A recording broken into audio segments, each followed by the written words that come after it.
When I bought my first f4 lens, I told myself, it's fine. I don't need f2.8. But one night, standing on a mountain at blue hour, I realized I'd been lying to myself. It wasn't about the aperture. It was about the way I saw light. Hey, I'm Moshe Levis, a landscape photographer just like you. Today I want to talk about something photographers love to argue about, that one-stop difference between f4 and f2.8. But instead of charts and specs, I want to tell you what that difference feels like in the field, and how it changed not just my photos, but the way I shoot. The hero's problem. For years I was obsessed with gear. I'd scroll forums, read reviews, watch lens comparisons like bedtime stories. And every single thread said the same thing. If you're serious, you need f2.8. But I couldn't justify it. An f2.8 lens was twice the price, twice the weight, and for what? One stop of light? I told myself, if I just expose right and shoot raw, I'll be fine. And for a while I was. Until the day I wasn't. It was a foggy morning shoot. Thick mist, low light, everything looked cinematic. But as the light faded, my shutter dropped to 1/20 and my hands started shaking. Every shot came out soft, not blurry, just tired. And I realized something painful. I was letting physics decide my creativity. The turning point. A few weeks later, I borrowed a friend's f2.8 lens for a sunrise trip. Same conditions, same scene, but this time, the camera felt different. The autofocus locked faster, the viewfinder looked brighter, and when I reviewed the shots, the background melted. That separation between subject and chaos finally appeared. It felt like someone had turned on a light in a dim room, and it wasn't just about sharpness, it was confidence. I wasn't fighting the camera anymore. I was composing freely, chasing light, not fearing it. That's when I understood. The real difference between f/2.8 and f/4 isn't exposure, it's experience.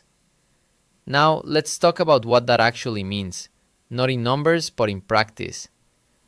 1. Light gathering. Sure, f/2.8 lets in double the light of f/4, but the difference shows up when light disappears. Early morning, twilight, fog, interiors. For example, imagine trying to tell a story in whispers. That's f/4. f/2.8 lets you speak just loud enough to be heard. 2. Depth of field. That shallow blur isn't just about bokeh. It's about focus isolation. It tells your viewer exactly what to feel. A leaf in focus, everything else fading into softness. It's like music fading behind a solo voice. 3. Autofocus. Most people forget this. The wider the aperture, the more light your camera's autofocus system gets. That means faster, more reliable focus in low light. It's like driving with headlights instead of a flashlight taped to the hood. 4. Subject separation. At f2.8, backgrounds breathe differently.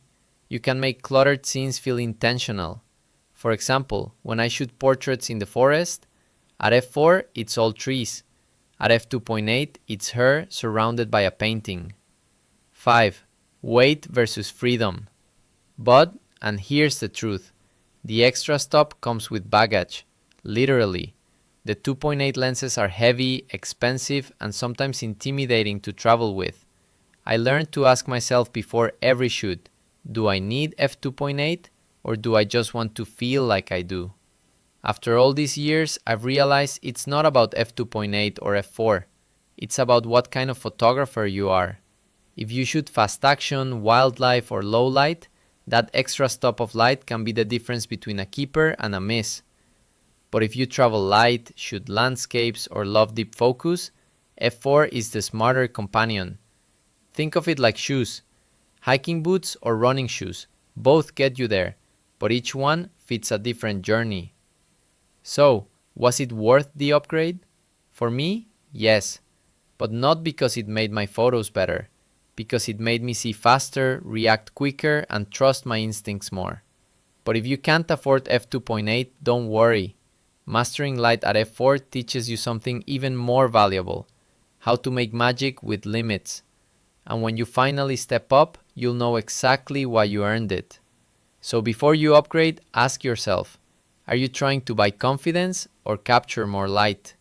Because in the end, both are valid, but only one will actually make you a better photographer.